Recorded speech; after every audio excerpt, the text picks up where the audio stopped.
Alors j'ai toujours adoré faire du théâtre. J'ai fait partie de la troupe de théâtre de mon école secondaire. Et donc à la fin de mes études, j'ai voulu aller au conservatoire avec un ami, mais je ne l'ai pas fait. Donc j'ai fait des études universitaires, j'ai fait des études de littérature et des études de théorie du théâtre, mais j'avais toujours envie de travailler dans le domaine artistique. Donc petit à petit, après mes études, j'ai travaillé dans le secteur artistique. Donc je suis, on va dire, indépendant dans le secteur culturel, c'est-à-dire que je crée moi-même mes propres activités ou je réponds à des demandes de structures culturelles. Donc ça peut être par exemple pour une salle de spectacle qui s'appelle La Maison qui chante. Là je fais la programmation des artistes qui vont jouer dans cette salle de spectacle pour les enfants. Mais sinon, j'ai aussi choisi de créer un spectacle sur l'artiste Nina Simone. Et là, c'est moi-même qui dois aller chercher toute la matière, les artistes, convaincre un théâtre. Donc parfois, je réponds à la demande de quelqu'un et parfois, c'est moi-même qui dois remuer un peu ciel et terre pour que le projet que j'ai envie de faire intéresse d'autres gens. Entre guillemets, je suis mon propre patron, même si parfois je travaille pour d'autres gens, mais je veux dire, je ne suis pas dans un seul emploi à temps plein. J'ai différentes activités et donc ça me permet parfois des activités qui sont plus stressantes, mais qui sont comblées avec d'autres activités qui sont plus joyeuses. Donc j'aime bien combiner un peu ces deux facettes. Alors les difficultés, c'est une forme d'insécurité. Heureusement, en Belgique, les artistes peuvent être bien soutenus par l'État et donc on a une espèce de chômage. Mais donc c'est vrai qu'il y a des mois aujourd'hui où j'ai beaucoup moins qu'il y a un an. Et donc ça peut être une insécurité, c'est qu'on n'est pas sûr que toutes nos activités qu'on a envie de faire vont se faire.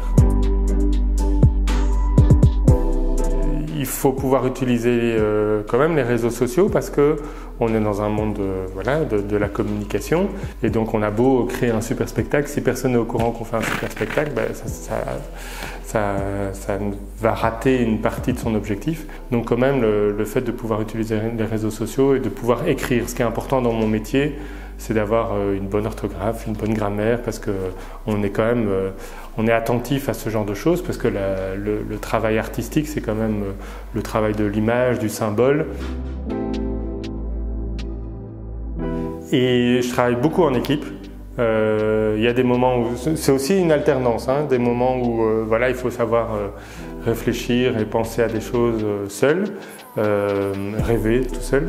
Et puis après, il faut rêver avec d'autres. Et donc, c'est essentiel en fait de pouvoir travailler en équipe. Il faut surtout ne pas écouter ce que nous disent les autres. Donc moi, quand j'étais ado, j'ai écouté mes parents et donc j'ai été à l'université alors que je n'avais pas envie de le faire. Et j'ai eu mes diplômes universitaires, mais je n'étais pas épanoui. Donc un conseil, c'est suivez vos intuitions et puis éventuellement, vous vous planterez, mais si vous n'avez pas essayé, vous ne savez pas si vous vous êtes planté. Alors ça dépend, il y en a, si on veut faire acteur ou actrice, peut-être que le rêve c'est Hollywood et les Oscars. Si on veut faire de la mise en scène, c'est aller au Festival d'Avignon.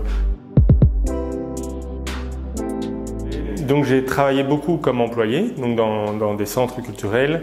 J'ai même à un moment donné été conseiller d'une ministre de la Culture. Et comme je le disais, j'avais toujours envie de cette passion artistique, je la mettais dans un coin de ma tête.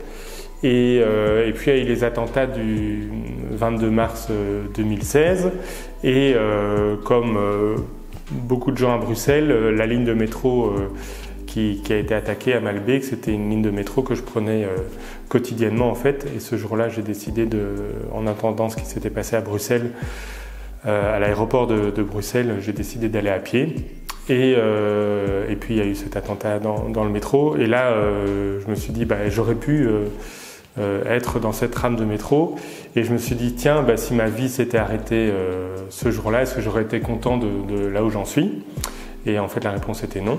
Et donc, quelques mois après, j'ai démissionné de mon poste de conseiller ministériel. Et je me suis dit que c'était vers la voie artistique que je voulais aller. C'est pour ça que je dis qu'il faut suivre ses intuitions. Alors je disais, il faut pas écouter ses parents, il faut en tout cas entendre leur point de vue. Et non, moi ce que j'ai fait, en fait j'ai fait un test justement, donc je ne sais plus s'il s'appelle PMS aujourd'hui, mais un test d'orientation en réto.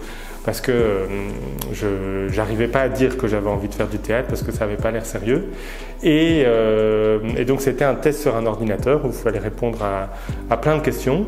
Et à la fin, la machine disait ce que j'avais envie de faire dans ma vie. Donc c'était génial parce qu'à l'époque, les machines étaient vraiment au service de l'être humain. Parce que la première chose que m'a dite cette machine, c'est que j'avais envie d'être acteur.